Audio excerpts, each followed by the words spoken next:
It was the fall of 2008 and I was fresh out of college, brimming with optimism and ready to take on the world. I had landed what I thought was a promising entry-level job at a mid-sized publishing firm in the city. My official title? Administrative Coordinator. Not exactly glamorous, but it was a foot in the door, a start. I even bought a sensible blazer for the occasion. The office was located on the 12th floor of a charmingly outdated building. The elevator creaked like it was sighing under the weight of everyone's corporate dreams. The floors were carpeted in a speckled gray that screamed 1994, and the overhead fluorescent lights hummed constantly, like they were trying to lull us into submission. I reported to a woman named Melissa, the editorial director. Melissa was brilliant, sharp-tongued, and didn't waste time with small talk. She liked efficiency and had high expectations, but she was fair. I respected her almost immediately. Working under her was like being trained by a no-nonsense Jedi master. You learned fast or you got out of the way. But Melissa wasn't the problem. No, the problem was Suzanne Clipper. Suzanne was Melissa's assistant and technically, not even my direct supervisor. But she made it her mission to act like she was.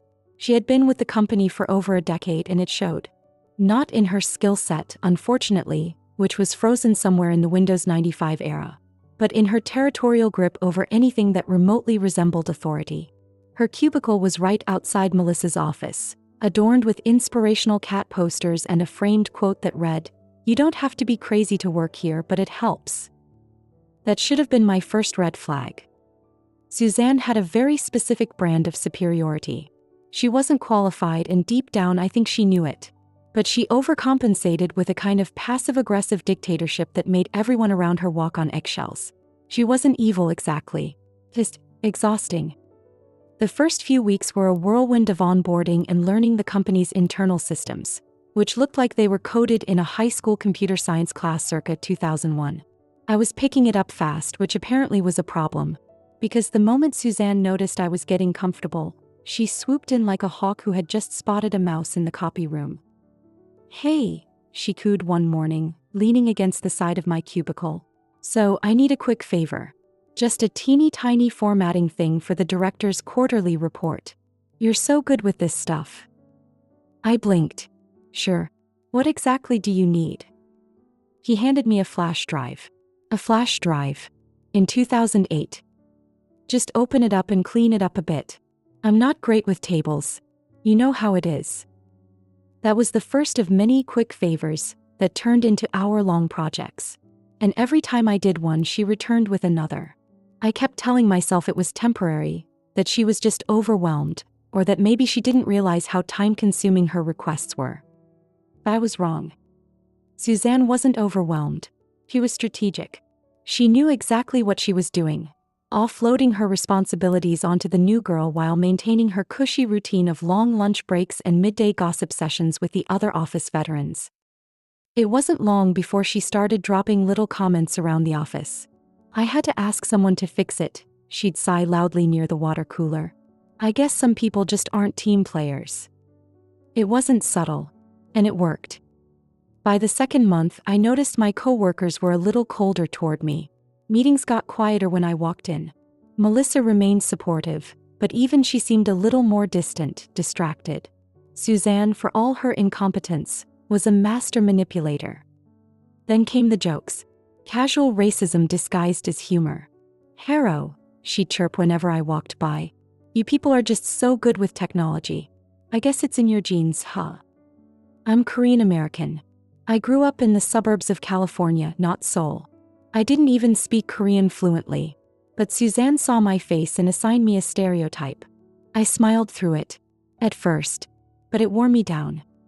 I went to HR. I filled out a form. They scheduled a sensitivity refresher course for the entire office. Suzanne rolled her eyes through the whole thing and said afterward, "Geez, people are so sensitive these days. You can't even say hello without offending someone." I knew nothing would change. And so, 6 months in, I made a plan. I would find another job. I would leave on my own terms.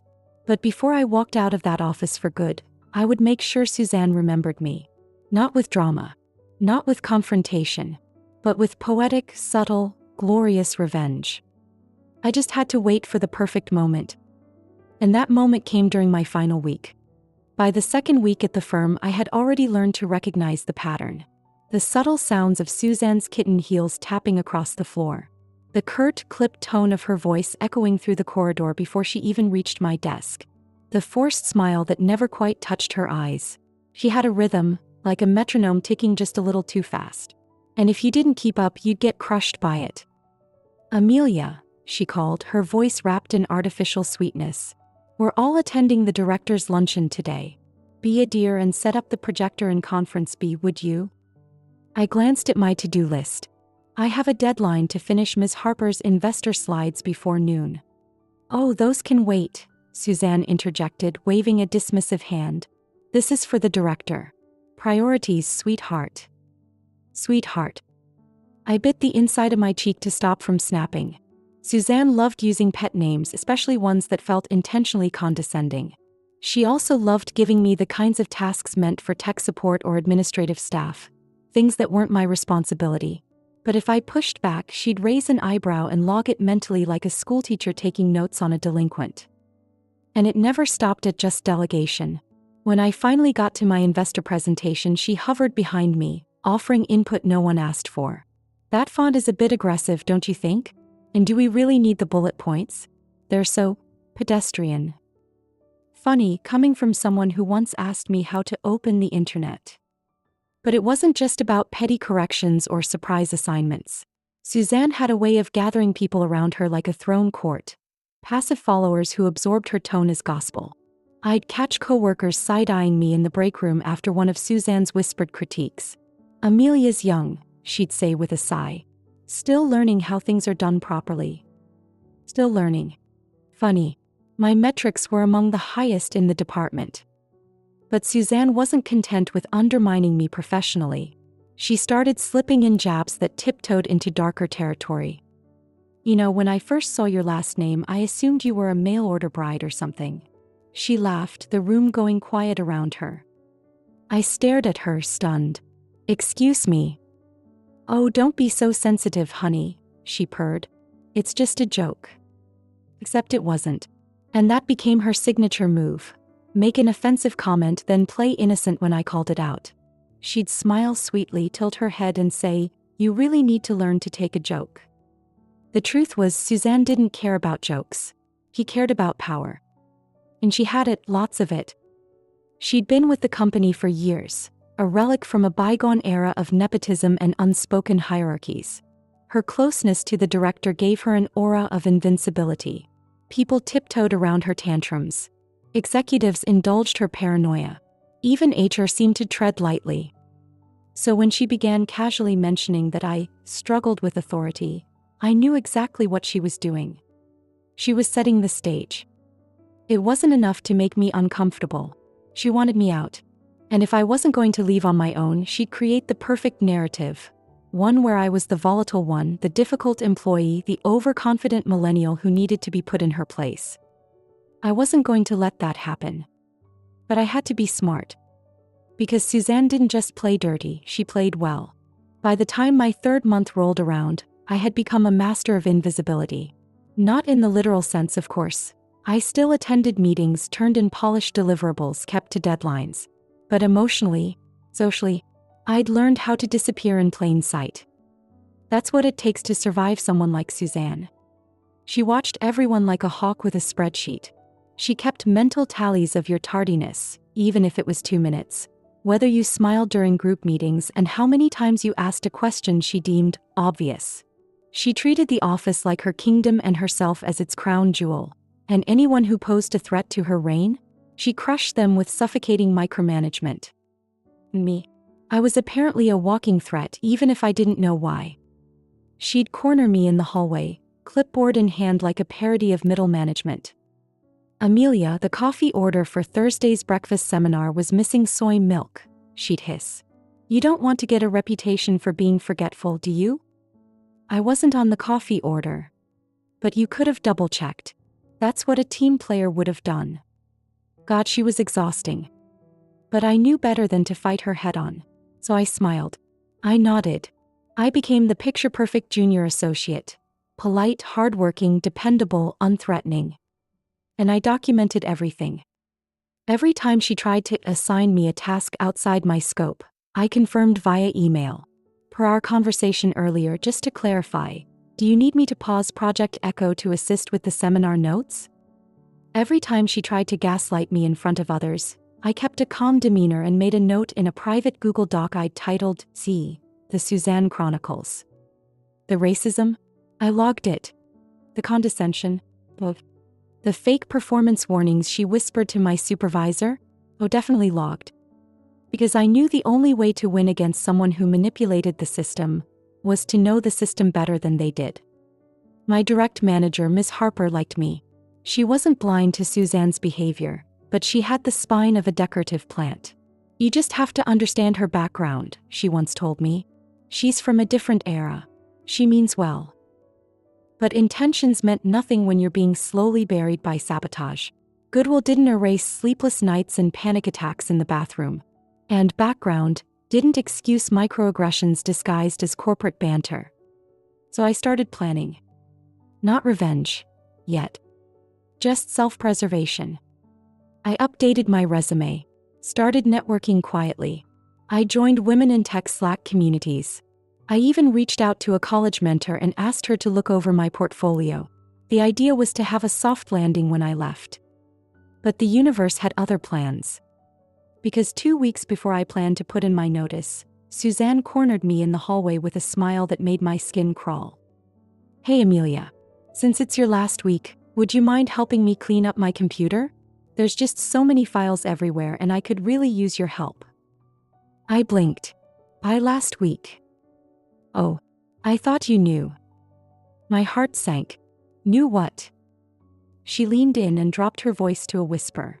"Harper's decided to let you go. Said the cultural fit just isn't there. It'll be official Friday." I stood there frozen, her words buzzing like static in my ears. She walked off humming. I went straight to Harper's office. To her credit, she looked genuinely uncomfortable. "I was going to talk to you today," she said, wringing her hands. "This was a collective decision. Some feedback came in that you've been difficult, that you're not great with authority. There's also some concern about your attitude. I'm sorry, Amelia." No performance warnings. No documentation. Just a vague cloud of feedback, created and curated by Suzanne. I nodded, thanked her, and walked out. Then I sat in the parking lot, stared at my dashboard, and let it all hit me. I was being fired because someone didn't like my presence. Because I was too competent, too confident, too unwilling to smile and say yes every time a grown woman barked orders at me like she was running a boot camp instead of an office. And that's when something in me snapped. Suzanne wanted to treat this job like high school. She had no idea who she just tried to bully. Because I was done being invisible. When I got home that evening, I sat on the couch in complete silence. No music. No TV. Just the glow of my laptop screen and the relentless throb in my temples. I stared at the email draft I had opened hours earlier, my resignation letter. It had sat unfinished for days, waiting for me to find the courage. But now it was irrelevant. Suzanne had beat me to it. She'd managed to twist a corporate knife behind my back, smiling sweetly the whole time. And the worst part wasn't the job loss. It was how powerless I felt. It wasn't the first time a woman like Suzanne had tried to silence a woman like me, but I was determined it would be the last. So I took a deep breath, deleted the resignation draft, and opened a new document. This one had a different title. Suzanne's Rules for Surviving the Workplace. It was satire. Or maybe it was a diary entry. Either way, it was dripping with bitterness. Rule number 1. Make sure you're useful but never too useful. Suzanne doesn't like competition. Rule number 2. Smile when she says, "Hero." Laugh when she makes tech jokes. Pretend it doesn't sting. Rule number 3. Don't correct her when she says "you're" instead of "your." He's fragile. Rule number 4. Let her steal your credit. Don't speak up. Don't rock the boat. Rule number 5. When she gaslights you, remember, this is just corporate culture. The rules went on. 57 of them to be exact. Each one was a punch I'd taken, a moment I'd swallowed, a humiliation I'd buried. Writing it all down didn't heal me, but it gave me something far more powerful than closure. It gave me a plan. The next morning, I arrived at the office 20 minutes early. It was my last official day, might as well make it count. Suzanne wasn't in yet. Perfect. I made myself a cup of the cheap office coffee, then slipped into her office like a shadow. I knew her password. Of course I did. She had once loudly typed it in during a presentation. Susie 123. Her desktop was chaos. Files everywhere. Dozens of Word docs titled things like Final Latest and Doing Elite. She had once told me she didn't trust IT, so she kept all her important files on her desktop. Perfect. I began with the autocorrect. I opened Word, then Outlook, then Teams. One by one, I modified the autocorrect library on each. Regards became Raggards. Suzanne Clipper became Susie Clippet. Dear became Dearest Pumpkin. Follow up became Stalk Like a Hawk. He became At Your Laziest Convenience. I replaced dozens of common corporate terms with slightly off, hilarious alternatives. Subtle enough that she'd look unprofessional, but not so blatant she'd notice right away. Then I set up a few email templates to autocorrect full sentences. Every time she typed "Please see attached," Outlook would replace it with, "I hope this document doesn't explode your tiny brain." Every time she typed "Let me know," it became, "Don't make me repeat myself like I do every day with Amelia." Then came the piece de resistance. I found her desktop folder labeled Performance Reviews. Inside, old evaluations including mine, and Suzanne's own. She had saved a Word doc titled Review. I opened it and added a line at the bottom. Suzanne continues to show initiative, although her communication style remains challenging. I made sure to keep the font and formatting identical. Subtle, quiet, enough to raise questions at her next review without being obvious sabotage. Before I logged off, I left one final surprise. I created a desktop shortcut labeled fastercomputer.exe. When clicked, it opened a Word doc that said, "Dragging windows won't make your system faster. But nice try, Suzanne." I left the office with a smile that stretched ear to ear. That night, I got a text from a former coworker. "Did you mess with her computer? She's losing it. Keeps shouting, 'Why does this keep saying Raggards?'" I didn't respond. But I slept like a baby. By the time Suzanne's chaos started to ripple across the office, I was long gone. But my legacy? Well, it had only just begun. The day after I left, I got a call. Not from HR, not from Suzanne, but from Melissa, one of the only real friends I'd made in that building. She was gasping from laughter so hard I could barely understand her at first. I walked past Suzanne's office and I swear, "Amelia," she said, it looked like she was trying to exorcise her computer. Apparently, Suzanne had typed out an entire client email, only for Outlook to change. "Looking forward to hearing from you in 2. Can't wait to see how you screw this up." She'd hit send before noticing. Melissa said Suzanne stormed out of her office like someone had cursed her, waving her mouse in the air like a wand, accusing IT of planting malware to ruin her professional image. Her exact words, apparently. IT played dumb. They always did when it came to Suzanne. They offered to run a scan and suggested she try restarting her machine. But I knew the truth. She'd be living in autocorrect hell for weeks before she figured it out. Melissa said she'd watched Suzanne draft the same email 3 times, her face twitching every time "Dear" turned into "Dearest Pumpkin," or Suzanne Clipper became Susie Clippit. What made it even better? Suzanne didn't type fast. Every backspace was a production. She'd hit the delete key like it owed her money. I imagined her squinting at her screen, lips pursed, muttering to herself as another email betrayed her at the last second. She had no clue how to fix it, and she refused to ask IT because that would mean admitting defeat. For once, she was powerless.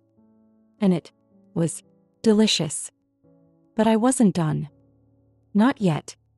Because while Suzanne was fumbling with emails, I had a plan for something even more permanent. I remembered that companies still did monthly all-staff meetings via Zoom.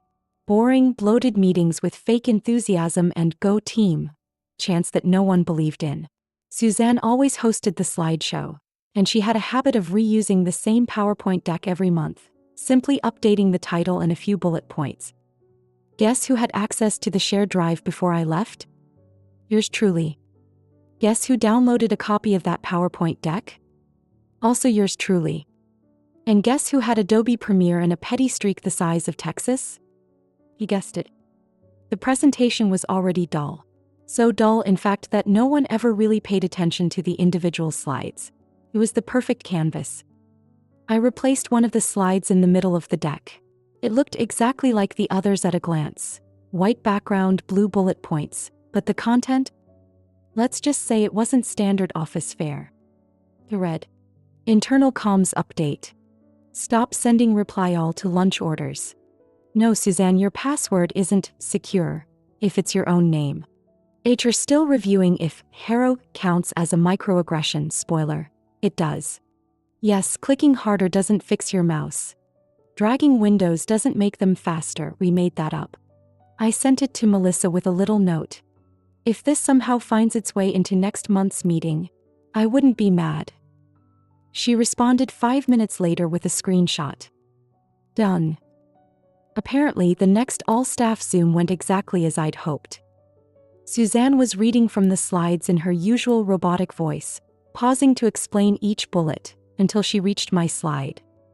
Melissa said there was a full 3 seconds of silence. Then Suzanne cleared her throat and tried to move on. Too late. People were already laughing. One brave soul even asked, "Wait, was that HR thing real?" Suzanne's face turned the color of raw shrimp. She mumbled something about a technical glitch and ended the meeting early. By the next day, the slide had been deleted from the drive. Melissa swore Suzanne tried to blame IT again, but they shut her down fast. Apparently, someone had proof she'd uploaded the presentation herself. No one else had touched the file. She started printing every email she wrote. Every single one.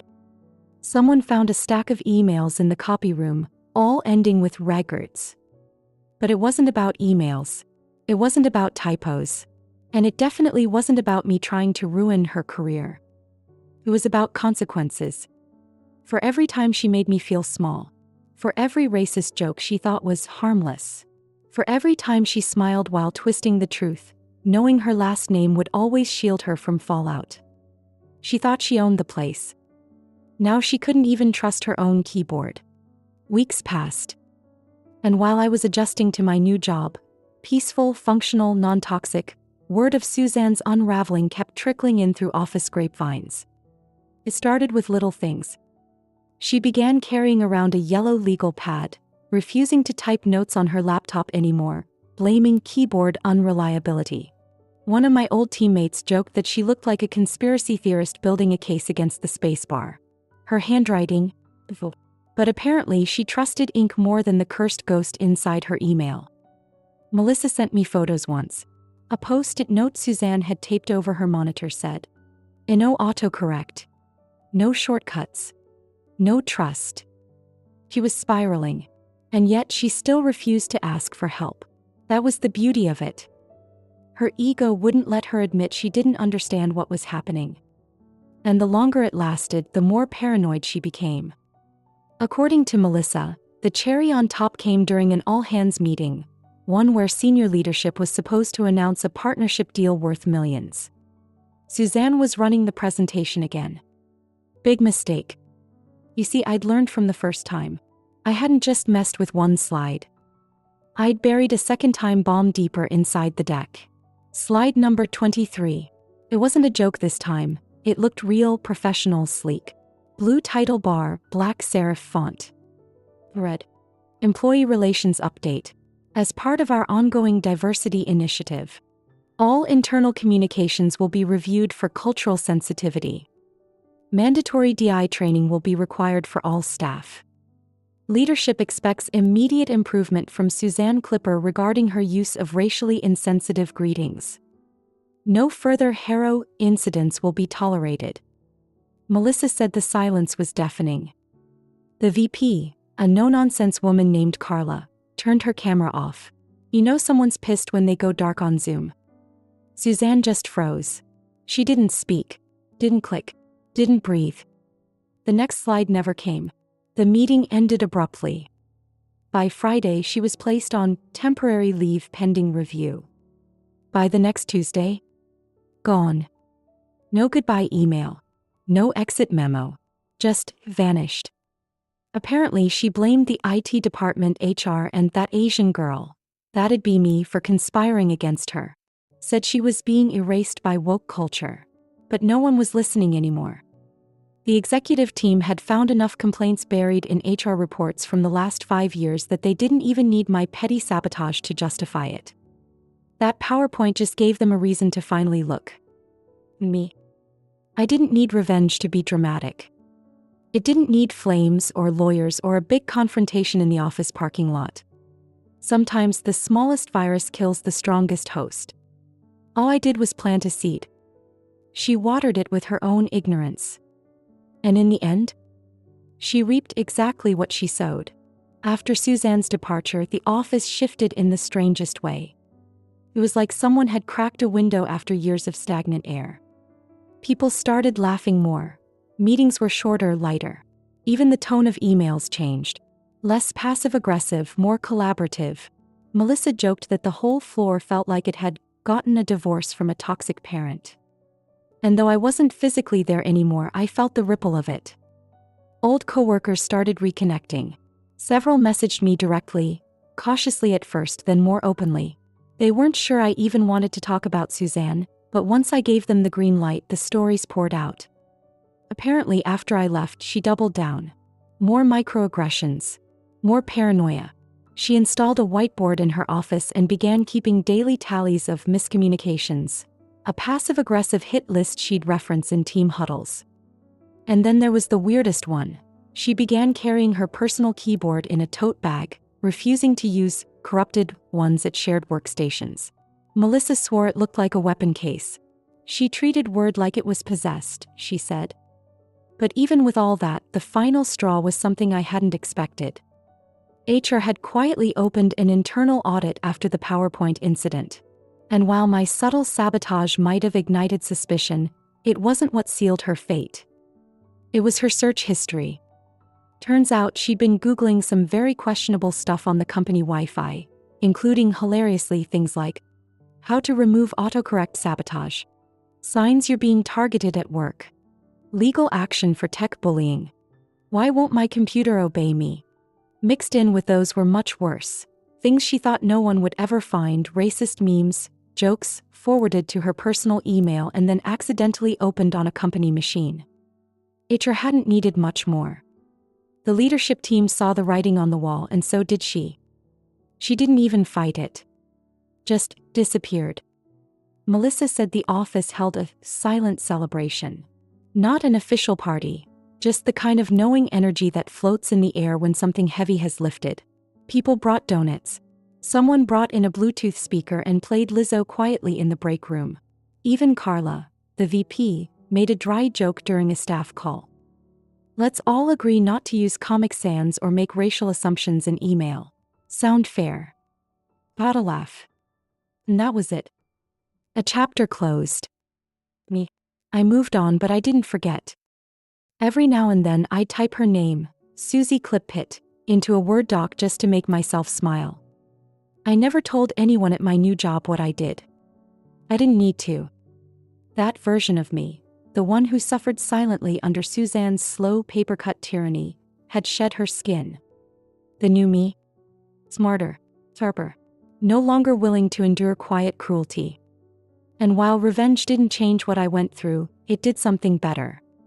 It reminded me that even in a system designed to favor the worst people, a single keystroke placed in just the right place can unravel an entire facade. 2 years had passed since Suzanne's dramatic departure, but her legend, or rather her downfall, continued to echo through the halls of that office. I hadn't expected to ever walk those halls again, but fate, as it tends to, had a different plan. It started with an email from HR. Not the same HR I remembered. This one came from a newer director named Carla, who'd taken over after Suzanne's chaos apparently prompted a structural reshuffle. "Hey, I know this is unexpected, but we're looking to rehire for your old position. And your name came up multiple times. Would you be open to a quick coffee chat?" I nearly laughed out loud. At first, I was going to decline. I'd moved on. I was in a much healthier role at a startup with no Suzanne in sight. But curiosity got the better of me. I agreed to meet Carla downtown for coffee. She was younger than I expected, probably mid-30s, sharp in both words and wardrobe. The first thing she said when I walked in, "You're the one who rewired Suzanne's whole life, aren't you?" I blinked. "Excuse me." She smiled. "The autocorrect sabotage? Oh yeah. That became office folklore. People still joke about pulling a Susie clip pit when someone gets passive-aggressive in emails." I almost choked on my lot. Apparently, the IT department had known all along. They just let it happen. "She made their lives miserable," Carla said. "They figured if someone had the gall and technical skill to do what you did, you deserved an award, not a write-up." My jaw dropped. Turns out Suzanne's departure had been part of a much bigger HR sweep. After she left, they dug deeper and uncovered all kinds of internal complaints she'd buried or ignored. Several junior staff had filed anonymous reports, not just about her behavior but about the toxic culture she helped create. The company wasn't proud of it, but they were trying to make it right. And that coffee chat, it wasn't just about rehiring me. It was about hiring me back with authority. "Would you consider returning as a project lead?" Carla asked. "You'd be training new hires and helping restructure team workflows.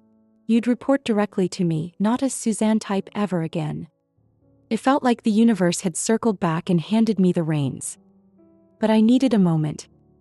That night, I walked through my old emails, rereading the messages Suzanne had once bled red ink all over. I remembered how small she tried to make me feel, and how quietly I'd gotten my power back one keystroke at a time. I opened a blank Word doc and typed, "Dearest Suzanne, you taught me everything I never want to be. Regards, me."